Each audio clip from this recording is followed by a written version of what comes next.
প্রিয় গাইস, আসসালামু আলাইকুম। আপনারা দেখছেন তারেক টিভি।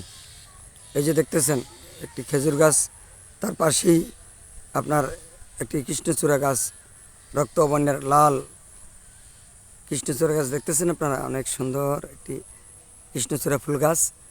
এই গাছটি আমি লাগিয়েছি, আপনারা দেখতেছেন। এই যে কৃষ্ণচূড়া ফুল গাছটি লালে লাল হয়ে গেছে, দেখলেই মন জুড়িয়ে যায়, মন চায় এখানে বসে পড়ি আর উপভোগ করতে থাকি কৃষ্ণচূড়ার সৌন্দর্য। তার পেছনে আরও 3টি কৃষ্ণচূড়া গাছ আছে, ওইগুলো তো ফুল ধরছে। আমি এখন আপনাদেরকে একটি গাছে দেখালাম, বাকি 3টা গাছের ফুলগুলো অনেকটি ঝরে গিয়েছে, আমার খেয়াল করিনি।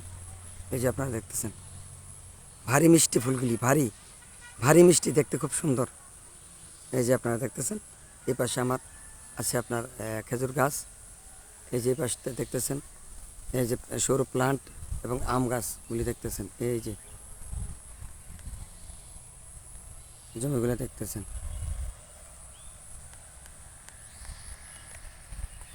তারেক টিভিকে লাইক, কমেন্ট, শেয়ার করে পাশে থাকবেন এবং তারেক টিভিকে সাবস্ক্রাইব করবেন। সবাই ভালো থাকবেন, ধন্যবাদ। আসসালামু আলাইকুম।